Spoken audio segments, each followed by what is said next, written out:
It's time for the World Cup quarter-finals. We've had some absolutely amazing games in the World Cup so far, and hopefully we're about to get some absolute bangers. So coming up over the next couple of days, we have got the 4 games. We've got Croatia v Brazil, Netherlands v Argentina, Morocco v Portugal, and England v France. I am so looking forward to these. And so let's have a little look at each one and my thoughts on what these results are going to be.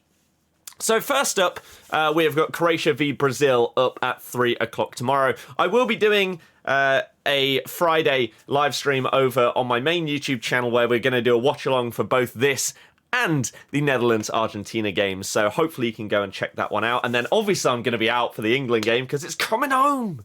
But here we go. Croatia v Brazil is the match. Michael Oliver, the referee, the absolute goat. So probable lineups they've got right here. This is most likely what we're going to see. Richarlison absolutely smashing it right now with these 3 behind him. Brazil, they're just a bit of a force, aren't they? Like, I know that they didn't have the hardest of the round of 16 games, but still, we've seen some teams look really, really vulnerable. And these are not one of them, it has to be said. Croatia managing to go through, and this is most likely what they're going to line up with again. Livakovic ending up being the hero in the last game. Because, obviously, Japan v Croatia was 1-1 after extra time, went all the way to penalties. And Croatia did manage to go through. Japan penalties were terrible. It wasn't as if Livakovic made unbelievable saves. The penalties were not good. Croatia didn't look insane in this game. The header by Perisic for the equaliser was absolutely phenomenal, though. Started outside the post and curled in. Beautiful.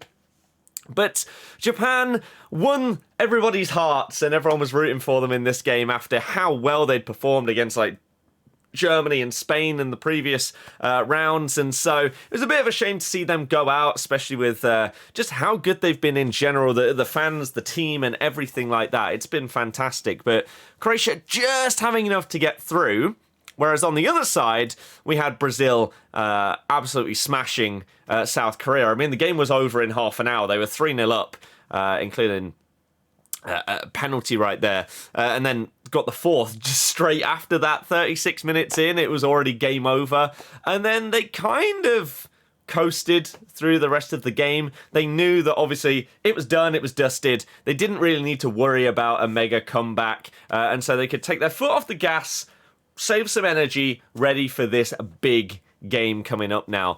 South Korea did obviously get a goal back, but again, the game was over at this point. So Brazil absolutely flying. They even brought on their 3rd choice keeper just to give him minutes in a World Cup game because they were that clear of South Korea.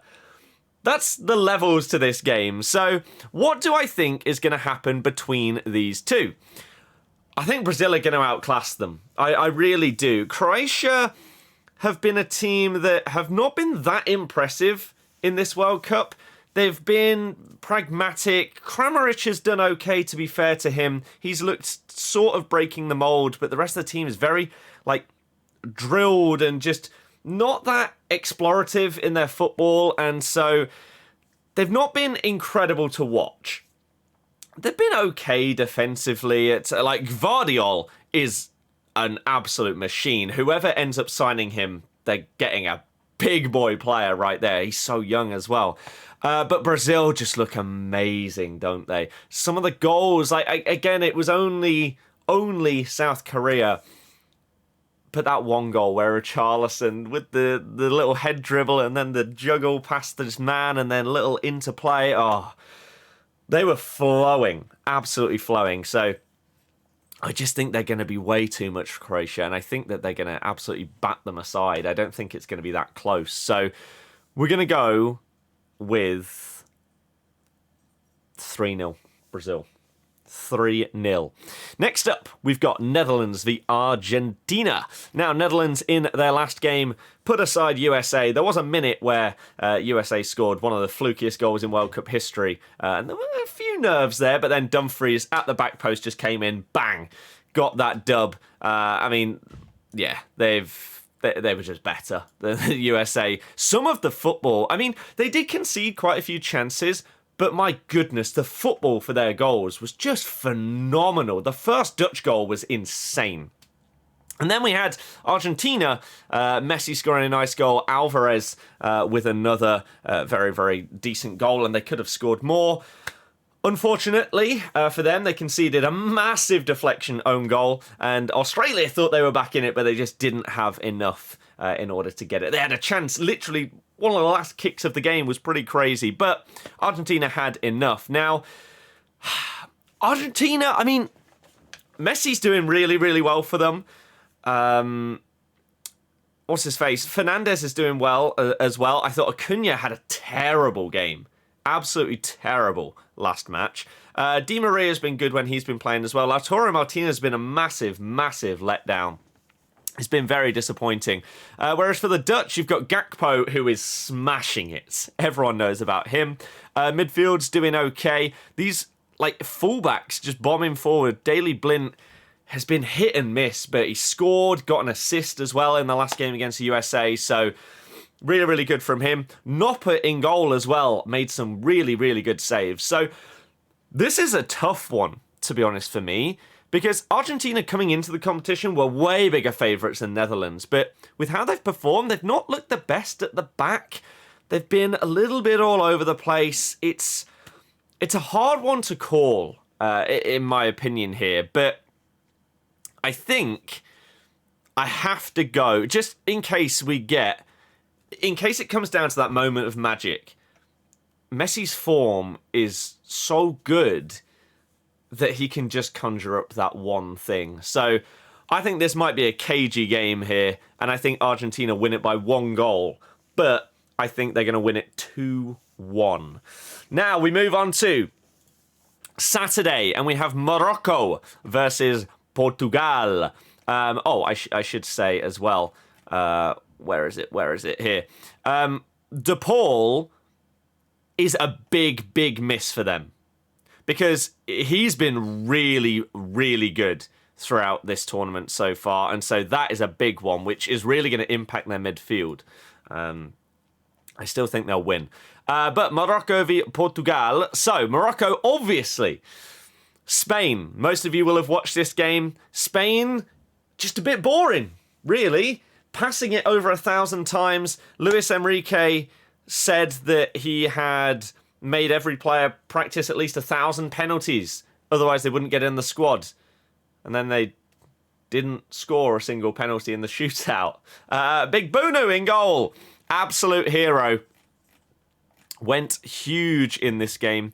Gets a 6.9 rating, but I'm assuming that this doesn't take into account the penalty shootout. Otherwise, it would definitely be higher than that because he did it when it mattered. His distribution throughout the game, yeah, not great, which is probably why his rating is lower. But yeah, man, Spain, I wonder what it could have been like if Rodri was in midfield instead of Busquets and they actually had a centre-back here. Because he was really good there, but it felt like he was a bit wasted. He should have been a bit further forward, impacting play and getting the ball further forward quicker. But the problem with Spain is just they didn't shoot. They take too many touches, too many passes to shoot. So Morocco going through, it's a huge scalp. And then on the other side, Portugal absolutely blew away the Swiss. I thought this was going to be the upset. I didn't think it would be Morocco. I thought the Swiss would turn up and beat Portugal here. However, Ronaldo was benched and everyone was saying, oh, is this a risk? Is it a bad decision? No, of course it's not. Ronaldo is stinking the place out this season and he has a bad attitude, and that's the main reason why the manager dropped him. But you can also take his form into account as well. And Gonzalo Ramos comes in and scores the first hat-trick of this World Cup. Pepe scores, Guerreiro, and Rafael Leao with a banging goal as well. How he only comes on as like a last-minute sub is nuts. Absolutely nuts. So, yeah, decimation by Portugal in this game.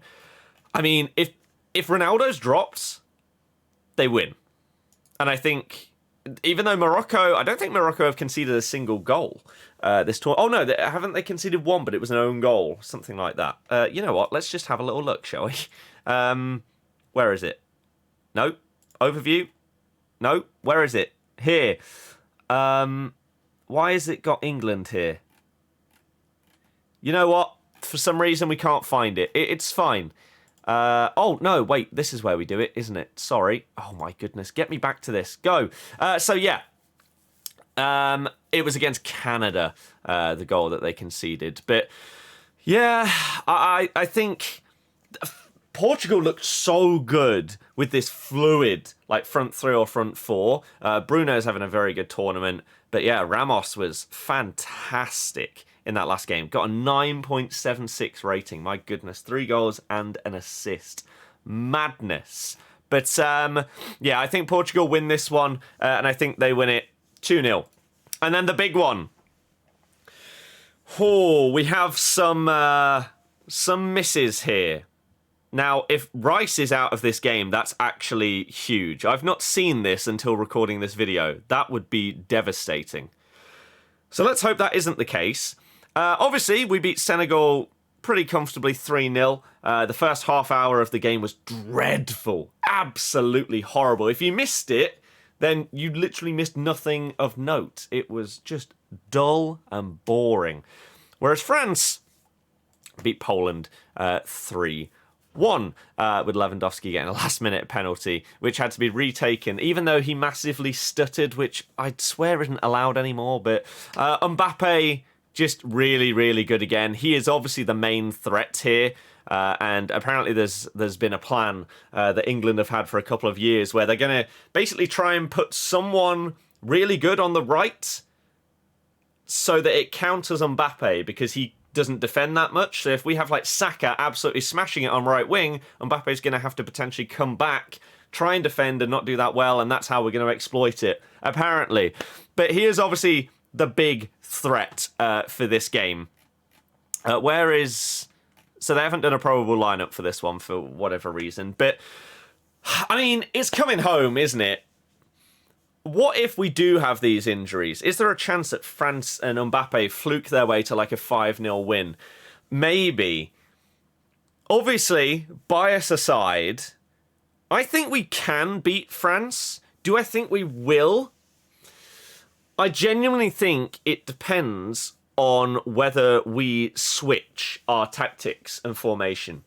If we switch to a 5-back, I really don't think it's a good idea because we are looking better with this like either 4-3-3 or 4-2-3-1. And I think whilst we may switch to 5 because that's what Gareth does to try and counteract Mbappe and Dembele, who are just unbelievable, I'm not really sure it will actually help us because then we'll lose more going forward. I think our midfield, I think, is on top of France's right now.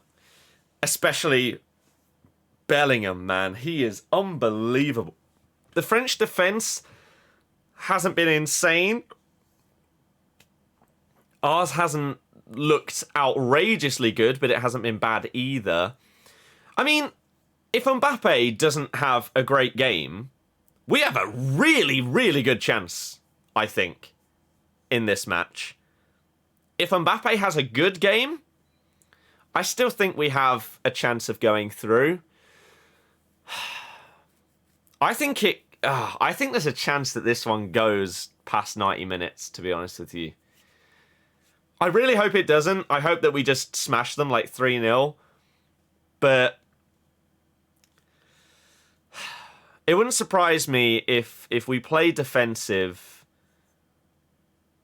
or maybe go like a goal up, play defensive for the rest of the game, concede rather than going for more, and it goes to extra time and then we lose. Bit like the Euros final. But it's coming home. We're winning 2-1. Let me know your guys' opinions in the comments down below. I'm really intrigued to see them. And let me know which game you're most excited for in these quarterfinals. I cannot wait. So I will be doing more follow-up videos after these games finish. But until then, thank you very much for watching. I'll see you guys next time. Goodbye.